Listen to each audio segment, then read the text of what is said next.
Olá, meus amigos. Eu gostaria de dividir com vocês esse livro aqui, Inteligência Emocional, de Daniel Goleman. Ele é um livro fantástico. Se você quiser saber o que é inteligência emocional, do que se trata, comprem esse livro aqui e leiam e deem de presente, especialmente para aquelas pessoas que vocês acreditam que têm muita dificuldade para se expressar, dar um bom dia, dar um abraço, um beijo ou qualquer outra coisa relacionada consigo mesma. Eu vou ler uma parte aqui do livro para vocês saberem um pouquinho do que se trata.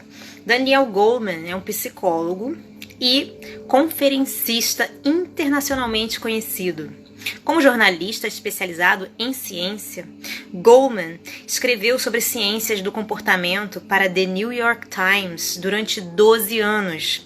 Em 1995, o seu livro Inteligência Emocional acrescentou uma nova expressão ao nosso vocabulário e alterou a maneira como apreendemos a excelência pessoal. Esteve na lista dos livros mais vendidos do New York Times durante um ano e meio.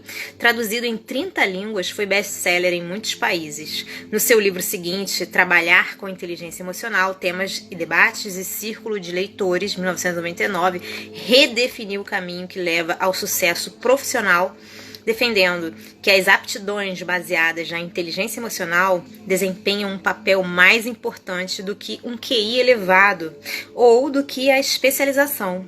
Em Emoções Destrutivas, Temas e Debates 2005 e Círculo de Leitores 2006, Goleman descreve um diálogo científico entre o Dalai Lama e um grupo de eminentes psicólogos, neurocientistas e filósofos. Ele é membro da direção do Mind and Life Institute, que patrocina esses encontros e promove investigação sobre os temas discutidos.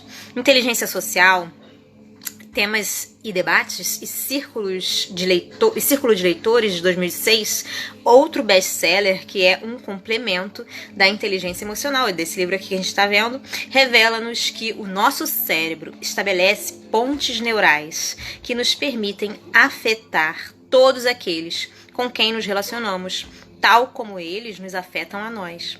Goleman tem recebido muitas distinções pela sua obra, incluindo um prêmio de carreira atribuído pela American Psychological Association, em reconhecimento pelo seu esforço na divulgação da ciência do comportamento junto do grande público. Foi eleito da American Association for the Advancement of Science. É muito bacana. E aí eu vou ler uma parte para vocês, que é o início, né? E ele fala sobre o desafio de Aristóteles. Qualquer um pode zangar-se, isso é fácil, mas zangar-se com a pessoa certa, na justa medida, no momento certo, pela razão certa e da maneira certa, isso não é fácil. Isso foi escrito por Aristóteles no livro Ética a Nicômaco. E aí Goleman diz o seguinte: era uma tarde de agosto em Nova York, insuportavelmente quente e abafada. Um daqueles dias em que o suor e o desconforto tornam as pessoas taciturnas e irritadiças. Eu estava de regresso ao hotel e quando entrei no autocarro, em Madison Avenue, fui surpreendido pelo condutor, um negro de meia idade, com um sorriso entusiasta, que me acolheu com um amigável "Viva, como vai isso?", saudação que dirigiu a quantos iam entrando, enquanto o autocarro ia avançando, a passo de caracol, por entre o denso tráfego da Baixa. Todos os passageiros ficavam tão surpreendidos como eu, e fechados no sombrio estado de espírito que o dia propiciava, poucos respondiam ao cumprimento. À medida, porém, que o autocarro ia progredindo lentamente pelas ruas, ocorreu em todos nós uma gradual e mágica transformação.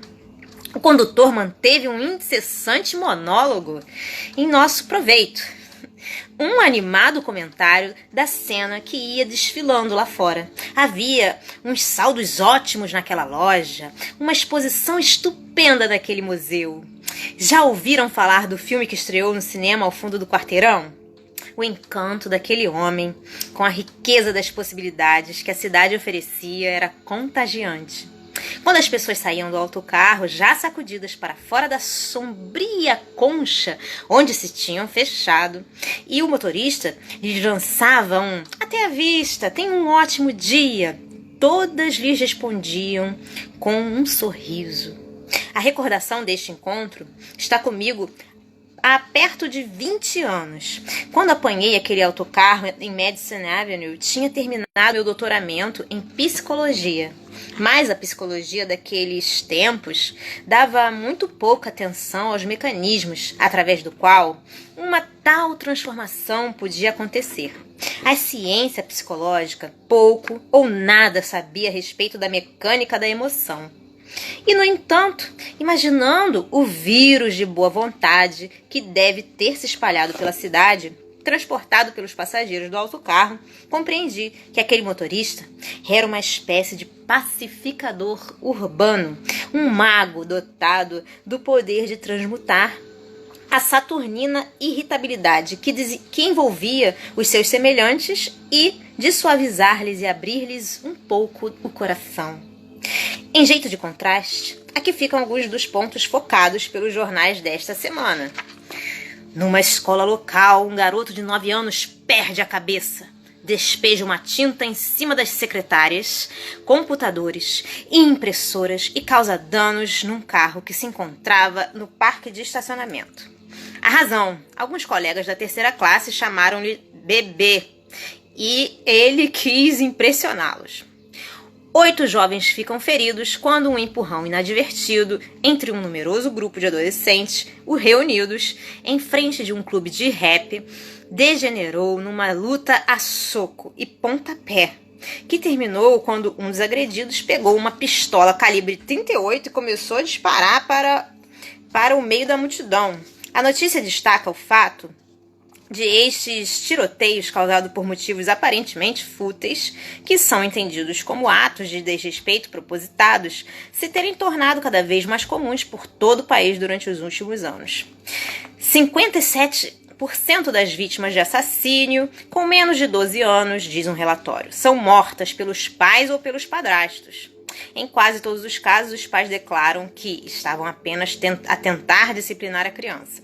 Os espancamentos fatais são provocados por infrações, como pôr-se à frente da televisão, chorar ou sujar as fraldas.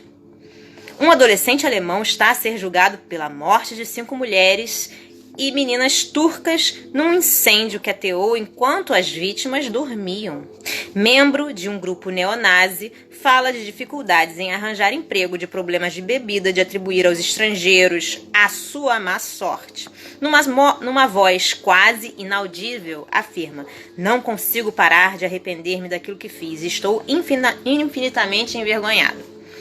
Todos os dias, as notícias nos chegam cheias de histórias como estas, sinais de desintegração do civismo e da segurança, de um assalto desenfreado da maldade e da agressão. Mas as notícias limitam-se a refletir, numa escala ampliada, uma crescente sensação de emoções descontroladas na nossa própria vida e na vida das pessoas que nos rodeiam.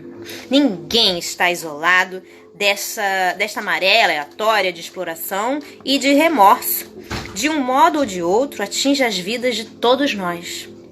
A última década assistiu a um crescimento contínuo do rol de notícias como estas, que retratam um aumento da inépcia emocional, do desespero, da inquietação das nossas famílias, das nossas comunidades, das nossas vidas coletivas.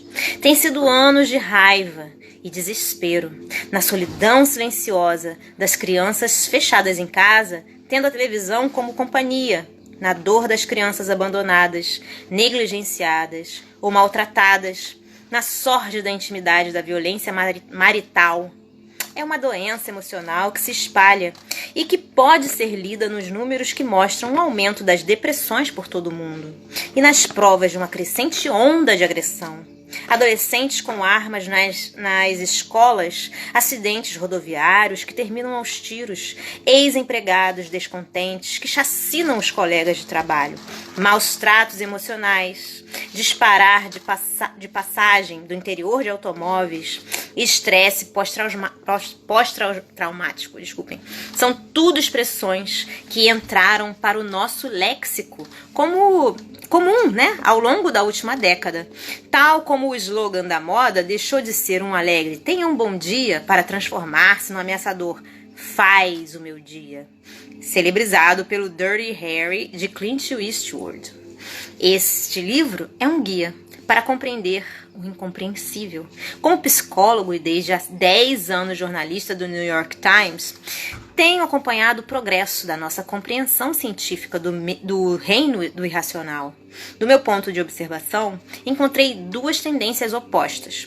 Uma que retrata uma crescente calamidade na vida emocional que todos partilhamos e outra que oferece algumas receitas promissoras. Bom, gente, ficamos por aqui. Eu espero que vocês estejam gostando dessa leitura, tanto quanto eu. Esse é o livro Inteligência Emocional, de Daniel Goleman, e vale a pena vocês lerem se vocês quiserem aprender o que isso significa, como é importante a gente treinar nossa inteligência emocional. Um beijo grande, fiquem com Deus e até a próxima. Tchau, tchau.